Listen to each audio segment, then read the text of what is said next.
গোল গোল চোখে স্বপ্নিলের দিক চেয়ে আছে রাহিতা। নিজের গানকে একবার জিজ্ঞেস করে স্বপ্নিল কি সত্যি এটা বলেছে নাকি সে ভুল শুনল। কিন্তু ঘড়ির কাঁটা শব্দ করে ডেকে ওঠার সাথে সাথেই ওর ভাবনায় ছেদ পড়ে। অনুভব করে যা শুনলো সবটাই সত্যি। প্রায় সাথে সাথেই ওর হৃদস্পন্দন বেড়ে গেল, কম্পিত কণ্ঠে শুধালো। মানে? স্বপ্নিল সাথে সাথে জবাব দিল না, বরং নিজ জায়গা থেকে বেশ খানিকটা এগিয়ে এলো। রাহিতার নিকটে এসে ওর পানে চেয়ে বলল, তুমি আমায় মিস করবে রাহি? রাহিতা হাসল, দুষ্টু বুদ্ধি চাপলো মাথায়। স্বপ্নিলকে একটু রাগাতে মুখভঙ্গি স্বাভাবিক করে বলল, উম, আপনাকে মিস করতে যাব কোন দুঃখে? রাহিতার এমন গা ছাড়া উত্তরে স্বপ্নিল বেজায় চটে গেল। ভ্রুযুগলের মাঝে গাঢ় ভাঁজ ফেলে বলল, কেন? আমি এতদিন কাছে থাকবো না, তোমার সাথে দেখা হবে না কতগুলো দিন, আর তুমি আমায় একটু মিসও করবে না? মনে পড়বে না বুঝি আমায়? আপনি মিস করবেন আমায়? স্বপ্নিলকে রাখতে দেখে রাহিতা কথা ঘোরায়। প্রশ্নের জবাবে উল্টে প্রশ্ন ছড়ে ওর দিকে। স্বপ্নিল কিছু বলতে চেয়েও থেমে যায়। রাহিতার মতো সেও মুখ বাঁকিয়ে উত্তর দেয়, মোটেও না। যে আমায় মিস করে না আমিও তাকে মিস করি না, বুঝছো? ওর কথা শুনে শব্দ করে হেসে ফেলে রাহিতা। ওর হাসির শব্দে চোখ পাকিয়ে ওর দিক তাকায় স্বপ্নিল। মাথা ঘুরিয়ে অন্যদিকে তাকিয়ে চোখ বন্ধ করে। রাহিতা উঠে বসে স্বপ্নিলের দিক ঝুঁকিয়ে বেশ কিছুক্ষণ ডাকে ওকে।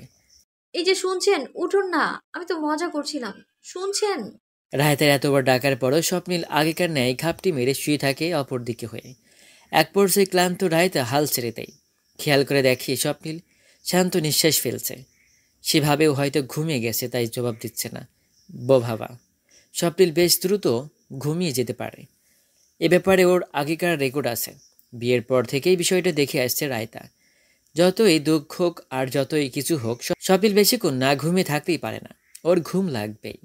তাই রাহিতা ওই ব্যাপারে বিশেষ মাথা ঘামালো না। ঘুমন্ত স্বপ্নিলের দিকে এক দৃষ্টিতে চেয়ে আলতোভাবে ওর হাত ধরে রাখলো বেশ কিছুক্ষণ। স্বপ্নিলের গালে হাত ছুঁয়ে ধীর স্বরে বলল, আমি জানি না আপনাকে কখনো সরাসরি বলার সুযোগ পাবো কিনা, কিন্তু আপনি হয়তো জানেনও না আমি আপনাকে ঠিক কতটা মিস করব। জলদি ফিরে আসবেন আমার কাছে। কথাগুলো বলে ধীরে সুস্থে স্বপ্নিলে হাত ছেড়ে দেয় রায়তা। চুপচাপ নিজের স্থানে ফিরে গিয়ে শুয়ে পড়ে আগের নেই। এদিকে রায়তার চোখ বুঝতেই অপর পাশে হুট করে চোখ মেলে তাকায় স্বপ্নিল। এতক্ষণ সে জেগেই ছিল, মূলত ইচ্ছা করে রায়তার রিয়াকশন দেখার জন্য সে ঘুমের ভান করে পড়েছিল। এবার রায়তার এমন ইতিবাচক রিয়াকশন দেখে মনে মনে যার প্রেরণায় খুশি হয় স্বপ্নিল। হৃদয় রাজ্যে সুখের প্রজাপতিরা ডানা মেলে উঠতে থাকে, ঠোঁটের কোণে ফুটে ওঠে প্রশস্ত হাসি। রায়তার দিক চেয়ে সন্তুষ্ট অন্তরে শুয়ে পড়ে সে নিজেও। যাক, অন্তর চলে যাওয়ার আগে মনের শান্তি নিয়ে যেতে পারবে সে। ভোর 5টার মতন বাজে। এয়ারপোর্টের সামনে গাড়ি থেকে বেরিয়ে দাঁড়িয়ে আছে স্বপ্নিল রায়তা। বাসার সবাই থেকে বিদায় নিয়ে এসেছে স্বপ্নিল। দিলারা বেগম আসতে চেয়েছিলেন প্রথমে, কিন্তু পরে ভাবলেন স্বপ্নের সাথে এর আগেও এয়ারপোর্টে এসেছেন তিনি, কিন্তু বিয়ের পর প্রথম বউকে রেখে কোথাও যাচ্ছে ছেলে। তাই পরবর্তীতে দুজনের প্রাইভেসির ব্যাপারটা মাথায় রেখে তিনি আর আসেননি। আশেপাশের সবাই ভীষণ ব্যস্ত। খুব সকালে ফ্লাইট হওয়ায় যাদের ফ্লাইট তারা ছাড়া তেমন একটা মানুষ নেই। সবাই যে যার মতন ছুটছে। আশেপাশের কাউকে দেখার যেন সময় নেই তাদের। যেভাবেই এক কোনায় দাঁড়িয়ে আছে স্বপ্নিল রায়তা। একটু পরেই স্বপ্নিল ভেতরে চলে যাবে। তবে রায়তা বেশ কিছুক্ষণ থেকে খেয়াল করছে স্বপ্নিল কেমন যেন উসখুস করছে কখন থেকে, যেন কিছু বলবে কিন্তু ইতস্ততায় বলতে পারছে না। রায়তা ভাবলেও জিজ্ঞেস করবে, এমন সময় স্বপ্নিল ধরা গলায় বলে, রাহি, একটা কথা বলি। বলুন না, কখন থেকেই তো দেখছি আপনি কিছু বলার জন্য উসখুস করছেন, কিন্তু বলতে পারছেন না। কি হয়েছে নির্দ্বিধায় বলে ফেলুন স্বপ্নিল। ওর কাঁধে হাত রেখে নরম গলায় জিজ্ঞেস করে রায়তা, যেন খানিকটা আশ্বাস দেয় নির্ভরতার, যাতে স্বপ্নিল দ্বিধাহীনভাবে নিজের অনুভূতি প্রকাশ করতে পারে ওর সামনে। রায়তার আশ্বাসে কাজ হলো। স্বপ্নিলের এতক্ষণের অস্থির ভাব বেশ খানিকটা কমে গেল। কিছুক্ষণ অবিচলভাবে রায়তার দিক চেয়ে অবশেষে মনের কথা মুখে এনে সে বলল, আমাদের মাঝে সব কিছু আগেকার মতোই থাকবে না রাহি? আমাদের সম্পর্ক আমি ফিরে আসার পর ঠিক এমনই থাকবে না বলো? স্বপ্নিলের হঠাৎ এমন প্রশ্নে আকাশ থেকে পড়ে রায়তা চমকে উঠে সে প্রশ্ন করে, মানে এইসব কি বলছেন? আমাদের সম্পর্কের আবার পরিবর্তন হবে কেন? আমি জানি না, আমার যা মনে হলো আমি তাই বললাম। কথা দাও, আমাদের সম্পর্ক ঠিক এমনই থাকবে। এই সাময়িক দূরত্ব আমাদের মধ্যকার সম্পর্কে কোনোরূপ প্রভাব ফেলতে পারবে না? কথা দাও আমায়। রায়তার দিকে হাত বাড়িয়ে বলে স্বপ্নীল। বিস্মিত বিমূঢ় রায়তা কিছুক্ষণ অবাক হয়ে চেয়ে থাকে স্বপ্নীলের পানে। খানিকক্ষণ সময় নিয়ে কিছু একটা ভাবে। হঠাৎ কিছু মাথায় আসতেই ব্যাপারটা পরিষ্কার হয় রায়তার কাছে। সে বুঝে স্বপ্নীল আচমকা কেন এই প্রশ্ন করছে। হয়তো অতীতের কথা মনে হয়ে তার দ্বিধা। বিচলিত স্বপ্নীলকে আশ্বাস দিতে রায়তা হেসে বলে, আপনি কি আমাদের সম্পর্ক নিয়ে দ্বিধাদ্বন্দ্বে ভুগছেন? ভাবছেন আমরা আলাদা থাকলে আমি আপনাকে ভুলে যাব? ধরা পড়ে যাওয়ায় স্বপ্নীল খানিকটা লজ্জাবোধ করে। ইতস্তভাবে এদিক সেদিক তাকায়। ওকে লক্ষ্য করি রায়তা বলে, দেখুন স্বপ্নিল, আমি জানি না আপনার মাথায় এমন চিন্তা কেন এসেছে। হয়তো আপনি এখনো অতীত নিয়ে চিন্তা করেন বলে। কিন্তু বিশ্বাস করুন, আমায় নিয়ে আপনার ইনসিকিউরিটির কোনো কারণ নেই। আপনার আমার সম্পর্কটা কোনো ঠুনকো সম্পর্ক নয় যে সামান্য বিচ্ছেদেই আমাদের সম্পর্ক বা একে অপরের প্রতি অনুভূতির পরিবর্তন হয়ে যাবে। আমাদের সম্পর্ক সবচেয়ে পবিত্র, সবচেয়ে উপরে। স্বয়ং আল্লাহ আমাদের একে অপরের জন্য নির্বাচন করেছেন। সেখানে এইসব অনর্থক চিন্তা মাথায়ও আনবেন না। আপনি যত দূরেই থাকেন না কেন, আপনার প্রতি আমার ভালোবাসা আর সম্মান ঠিক আগের মতোই থাকবে। যদি কোনো পরিবর্তন হতেই হয় তবে সম্পর্কটা সময়ের সাথে সাথে আরো জোরালো হবে। কেননা যেখানে মনের টান থাকে সেখানে তো অনেক বছরের দূরত্ব কিছুই না। আমরা তো কিছুদিনের জন্য আলাদা থাকছি মাত্র। তাই আমায়ও আমাদের সম্পর্ক নিয়ে একদমই চিন্তা করবেন না আপনি। যা করতে যাচ্ছেন ভালোভাবে সেটা করে ফিরে আসুন আমার কাছে। অপেক্ষায় থাকবো আমি। রায়তার কথায় ও চিন্তাধারায় স্বপ্নীলের গর্ববোধ হয়। মনে মনে আল্লাহর দরবারে লাখো শুকরিয়া আদায় করে তার জীবনে এমন জীবনসঙ্গী পাঠানোর জন্য। রায়তা কিছু বুঝে ওঠার আগেই ওর দুবাহু ধরে টেনে নেই নিজের দিকে। বলিষ্ঠ হাতের দৃঢ় বন্ধনে আবদ্ধ করে নেই প্রেয়সীকে। রায়তা ও সহাস্যে জড়িয়ে ধরে স্বপ্নীলকে। কিছুক্ষণ সেভাবেই কেটে যায় একে অপরের সান্নিধ্যে। এরপর স্বপ্নীল রায়তাকে ছেড়ে দিয়ে ওর দুহাতে মুঠোয় নিয়ে বলে, আম সরি রাই, এমন অবিবেচক কথাবার্তা মাথায় আনার জন্য। আমি আর কখনো আমাদের সম্পর্ক নিয়ে এমন চিন্তাভাবনা করবো না, আই প্রমিস। ইটস ওকে, আমি কিচ্ছু মনে করিনি। আপনার ফ্লাইটের জন্য লেট হয়ে যাবে, যান এখন। হ্যাঁ যাচ্ছি, ভালো থেকো, সাবধানে থেকো, আল্লাহ হাফেজ। রায়তাও হাত নেড়ে বিদায় জানায় স্বপ্নীলকে। বেশ কিছুক্ষণ হেঁটে যায় স্বপ্নীল। রায়তাও পিছনে ফিরে গাড়ির কাছে যাওয়ার জন্য হাঁটতে আরম্ভ করে। ঠিক এমন সময় হাতে টান পড়ায় পিছনে ফিরে তাকায় সে। স্বপ্নীলকে নিজের সামনে দাঁড়িয়ে থাকতে দেখে অবাক হয়। মুখ ফুটে কিছু বলতে যাবে তার আগেই আশেপাশে ভালো করে তাকিয়ে দুজনের মাঝের দূরত্ব ঘুষিয়ে রায়তার মুখ আজলাই ভরিয়ে অতি দ্রুত এক প্রকার চুম্বন করে স্বপ্নীল। বিস্মিত রায়তাকে অবাক করে দিয়ে হাসি মুখে ফেরত যেতে যেতে বলে, আমি তোমায় অনেক মিস করবো রাহি। সব কাজ সেরে খুব জলদি তোমার কাছে ফিরে আসবো আমার বউ। স্বপ্নীল চলে গেছে বহুক্ষণ, অথচ রাহিতা আগের জায়গায় ঠায় দাঁড়িয়ে যেভাবে ছিল ঠিক সেভাবেই। যেন একটু আগে কি হলো বুঝে উঠতে পারছে না সে। স্বপ্নীল কি সত্যি এত ঘনিষ্ঠ হয়েছিল না, নাকি সে সাত সকালে এমন আকাশ কুসুম কল্পনা করেছে? বিষয়টি উপলব্ধি করতে ডান হাতের নিচের বড়সড় নখ দ্বারা চিমটি কাটল রায়তা। সুচালো ব্যথা অনুভব হতেই এটা যে বাস্তব তা পরিষ্কার হলো। নিমিষেই চোখ দুটো বৃহদাকার ধারণ করলো। হুট করে কি থেকে কি হয়ে গেল রায়তা ভেবে পায় না। অথচ এই প্রথম স্বপ্নীলের এত কাছে আসার অনুভূতি এখনো গ্রাস করে রেখেছে ওকে। মিশ্র অনুভূতিতে স্তব্ধ রায়তা ঠোঁটে হাত দিয়ে দাঁড়িয়ে আছে। এমন সময় ড্রাইভার ফোন দেওয়ায় হুঁশ ফিরে আসি ওর।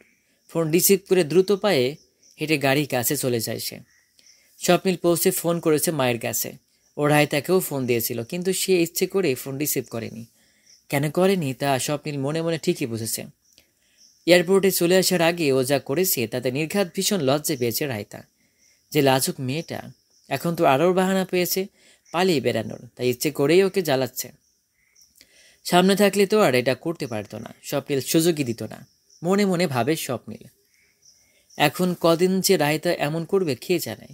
এভাবেই কেটে গেল 3 দিন। এই কদিনের রায়তা ইচ্ছে করে স্বপ্নীলের ফোন মেসেজ অদেখা করেছে।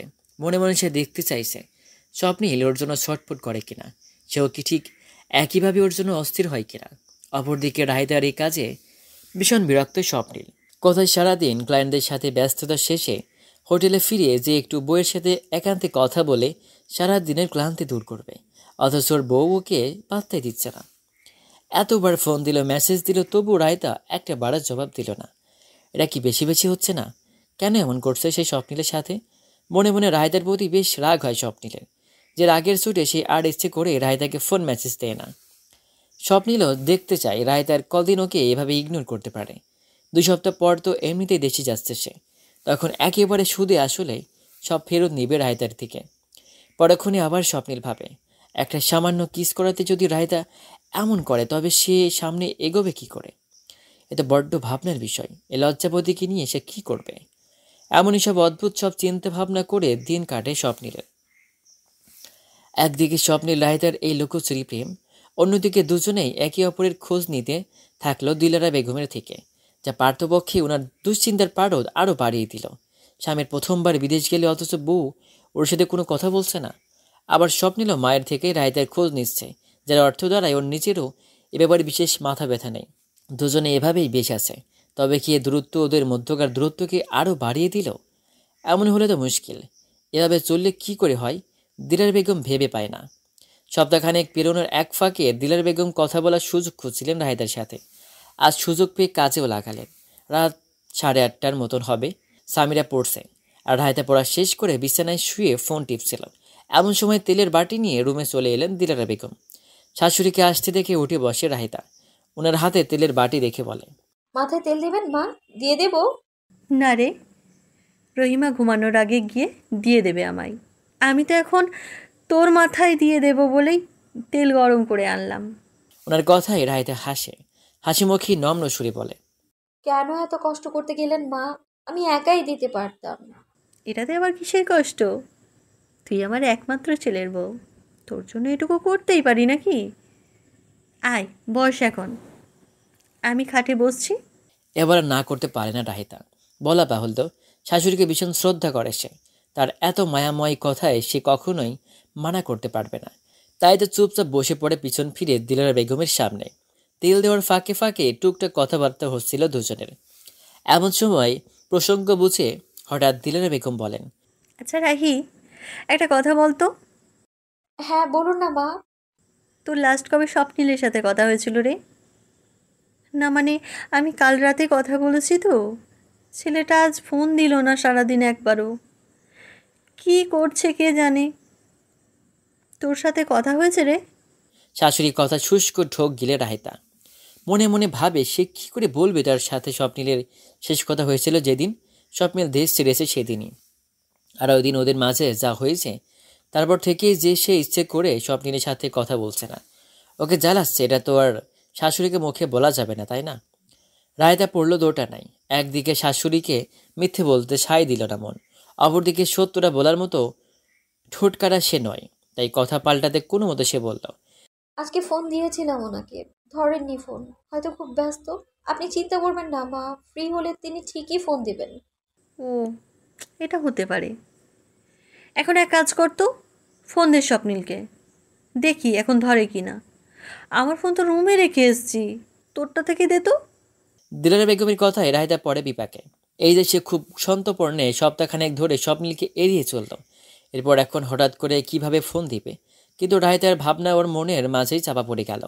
কেননা দিলারা বেগম বারবার তাগিদ দিতে লাগলেন ওকে ফোন দেওয়ার। শেষমেশ রায়তা এক প্রকার বাধ্য হয়ে ফোন হাতে নিল। নিজেকে সান্ত্বনা দিতে ভাবল, স্বপ্নিল যে রেগে আছে ওর উপর, ফোন তো ধরবে না নিশ্চিত, তাই রিস্ক নেওয়াই যায়। এরপর কল কেটে গেলে শাশুড়িকে বলে দেবে ফ্রি আছে, তাই ধরছে না ফোন। মনে মনে নিজের নির্বোধ ভাবনায় হেসে রায়তা মেসেঞ্জারে কল দিল স্বপ্নিলকে। কিছুক্ষণ টুং টুং করে রিং হলো। বোঝা গেল স্বপ্নিল অনলাইনে আছে। শ্বাসরোধ করে স্বপ্নিলের ফোন না ধরার অপেক্ষায় রইল রায়তা, এবং খানিক বাদে ওর ধারণায় সঠিক প্রমাণ হলো। স্বপ্নিল ফোন ধরেনি। ফোঁস করে এক শ্বাস ফেলে শাশুড়ির উদ্দেশ্যে রায়তা বলল, উনি তো ফোন ধরলেন না মা, হয়তো বাইরে আছেন। আপনি টেনশন করেন না তো, পরে কথা হবে। দিলারা বেগম রায়তার সামনে মাথা নাড়লেও মনে মনে একটা ব্যাপারে নিশ্চিত হলেন, নির্ঘাত বড়সড় কোনো ঝামেলা হয়েছে স্বপ্নিল রায়তার মাঝে। নয়তো দুজন এভাবে দুজনকে ইগনোর করতো না। এই যে রায়তা প্রথমে ফোন দিতে চাইছিল না, পরে আবার স্বপ্নের ইচ্ছে করে ওর ফোন ধরল না, এটাও তিনি ঠিকই বুঝলেন। অতঃপর তার ধারণা ঠিক। অতঃপর কি করবেন ভাবতে লাগলেন। এভাবেই এক মাথা ভর্তি দুশ্চিন্তা নিয়ে রুম ত্যাগ করলেন তিনি। হাফ ছেড়ে বাঁচলেও রায়তা নিজেও। গভীর রাত। নিভৃত্তে ঘুমোচ্ছে রায়তা। এরই মাঝে কর্কশ কণ্ঠে ফোন বেজে ওঠে। চমকে ওঠে ঘুম থেকে জাগে রায়তা। ফোন হাতে নিতেই দেখে স্বপ্নিল ফোন করেছে। তা দেখে এক পলক ফোনের স্ক্রিনে সময় দেখে নেয় রায়তা।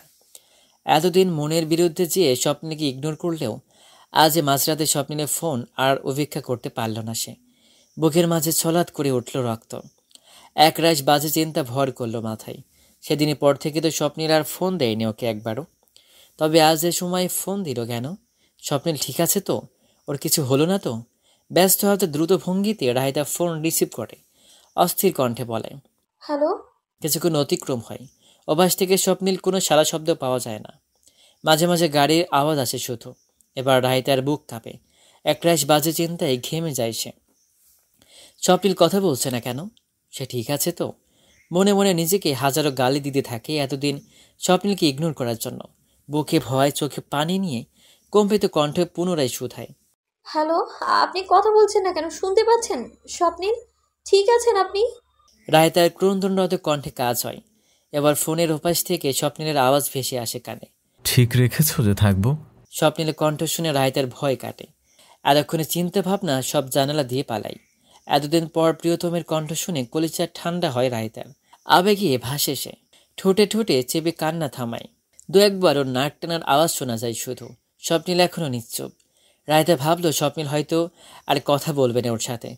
ঠিক সেই সময় স্বপ্নিলের তীক্ষ্ণ কণ্ঠ ওর হৃদয় এফোড় ওফোড় করে দেয়। খুব সাহস বেড়েছে তোমার, তাই না? বড্ড বেশি বেশি করছো কদিন। আমায় ইগনোর করছো, তাই না? শুধু দেশের বাইরে জরুরি কাজে আটকা আছে বলে কিছু বলছি না। একবার শুধু দেশে ফিরতে দাও আমায়। আই সোয়ার, আই সব সাহস বের করে দেবো তোমার। জাস্ট একবার হাতের নাগালে পাই তোমায়, তারপর। স্বপ্নিল থামে। ওর কথার তেজে রায়তা ভীষণ খায়। নিজেকে সামলে কোনোভাবে শুধায়, তারপর? খেয়ে ফেলবো তোমায় একদম।